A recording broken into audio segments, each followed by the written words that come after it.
friends, welcome to our channel সহজ পাঠশালা। আমি লক্ষ্মী তোমাদেরকে ইংরেজি ক্লাসে স্বাগত জানাচ্ছি। এই চ্যানেলে আমি ক্লাস 8, 9 এবং 10 এর ইংলিশ করাবো। শুধু ইংলিশ করাবো তাই নয়, ইংরেজি কি করে পড়তে হয় তাও শেখাবো। আমার ক্লাস এবং নিয়মিত প্র্যাকটিসের মাধ্যমে তোমাদের এই ইংরেজির প্রতি আর কোনো ভয় থাকবে না এবং তোমরা নিজে থেকে ইংরেজি বলতে এবং লিখতেও পারবে। তাহলে চলো আর দেরি না করে শুরু করা যাক। আজকে আমরা শুরু করব ক্লাস 8 এর দ্য গ্রেট এসকেপ চ্যাপ্টারের পার্ট 3। আগের ক্লাসে আমরা পার্ট 1 এবং পার্ট 2 করে নিয়েছি। So let's continue. Subhash and Shishir hugged the inner wall of the long house corridor. Subhash এবং শিশির লম্বা বাড়ির বারান্দার ভেতরের দেওয়াল জড়িয়ে ধরলো। হাগড মানে জড়িয়ে ধরা, কিন্তু এখানে তো আর দেওয়াল জড়িয়ে ধরা যায় না, তাই দেওয়াল বরাবর বা দেওয়াল ঘেঁষে। হাগ মানে জড়িয়ে ধরা।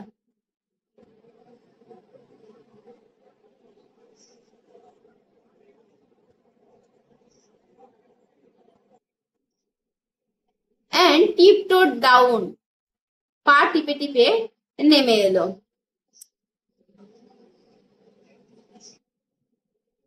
টিপটোড মানে পা টিপে হাঁটা। The back stairs to the car, পেছনের সিঁড়ি দিয়ে গাড়িতে উঠলেন। Subhash sat in the back, Subhash পেছনে বসলেন। শিশির drove the car, শিশির গাড়ি চালিয়ে নিয়ে গেলেন। He started, তিনি চালু করলেন the engine, গাড়ির ইঞ্জিনটি এবার চালু করলেন। And drove out from 38/2 Elgin Road as he had done on so many past occasions.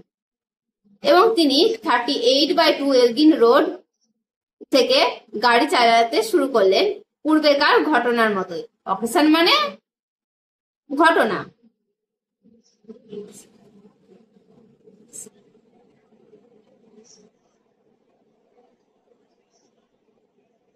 মানে এর আগেও তিনি বহুবার সুভাষের বাড়িতে এসেছিলেন এবং তিনি এখান থেকে গাড়ি চালিয়ে গিয়েছিলেন। At Subhash's Elgin Road residence, সুভাষের যে বাসস্থান Elgin road, the light glowed in his bedroom to give the impression that he was still there. সুভাষের যে বাসস্থান এলগিন রোড, সেখানে তখন পর্যন্ত আলো জ্বলছিল। কি জন্য? সে অনুভূতি দেওয়ার জন্য যে সেখানে তিনি এখনো পর্যন্ত আছেন। As Calcutta slept, কলকাতা ঘুমোচ্ছিল। Uncle and nephew crossed Howrah bridge, কাকা এবং ভাইপো হাওড়া ব্রিজ পার করলেন। And went beyond the cities precincts, এবং শহরের যে চত্বর বা এলাকা সেটাকে পিছনে ফেলে চলতে শুরু করলেন।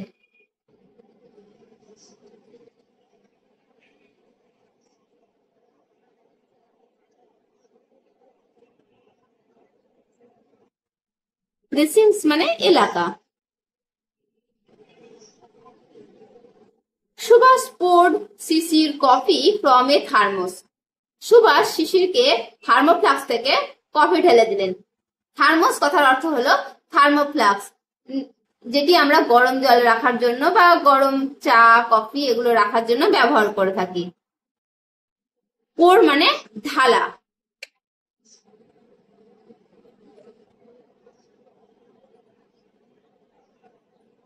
They shared a few anxious moments together when the car engine faltered once.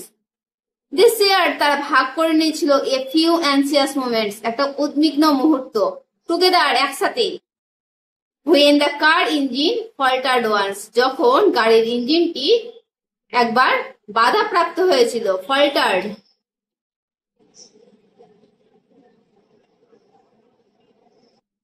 faltered মানে বাধা প্রাপ্ত হওয়া।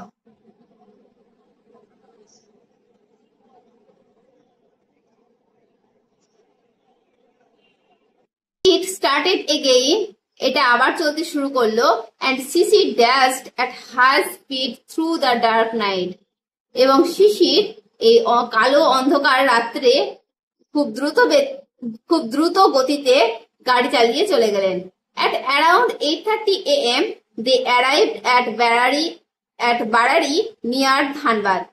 ধানবাদের কাছে বারাড়িতে তারা পৌঁছলেন সকাল 8:30 নাগাদ।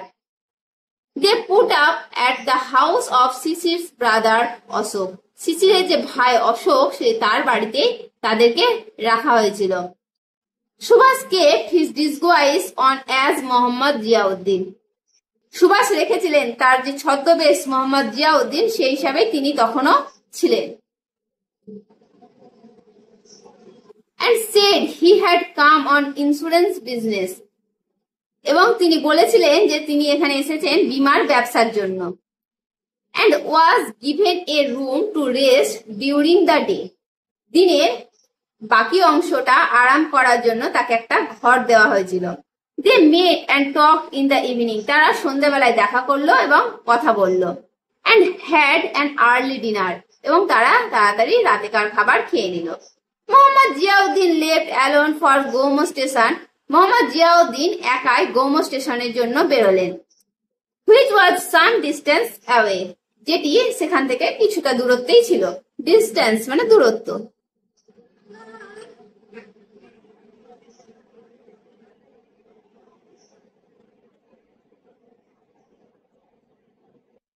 He wanted তিনি চেয়েছিলেন টু ক্যাচ ধরতে দ্য দিল্লি কালকা মেল ফ্রম দেয়ার। সেখান থেকে দিল্লি কালকা মেল যে ট্রেন সেই ট্রেনটি ধরতে চেয়েছিলেন।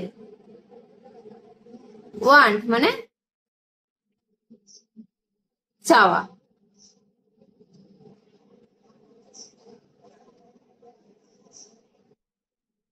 ক্যাচ মানে ধরা। A little further from the house বাড়ি থেকে একটু দূরেই শিশির picked him up in his wanderer।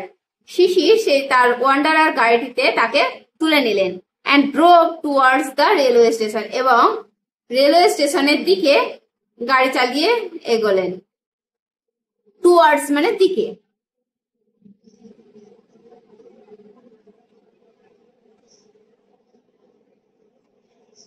They reached Gomoh station. তারা পৌঁছালেন গৌম স্টেশনে।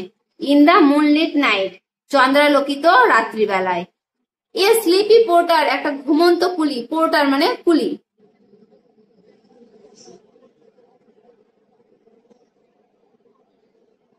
কালেক্টেড দেয়ার লাগেজ তাদের যে ব্যাগপত্র সেগুলো সংগ্রহ করলেন। কালেক্ট মানে সংগ্রহ করা। I am off, you go back, Subhash said as parting words। Subhash বললেন কখন? তার বিদায় বেলার বাক্যে যে আমি চলে যাচ্ছি তুমি ফিরে যাও।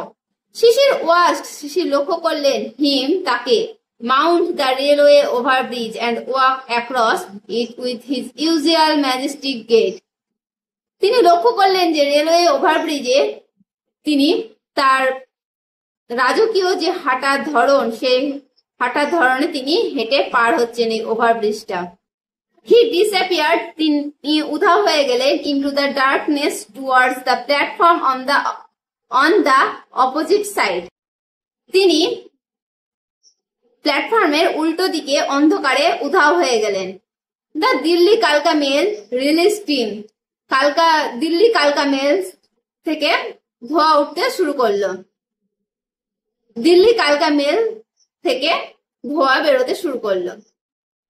Sisir heard the rhythmic clatter of the wheels and saw the train lights moving away।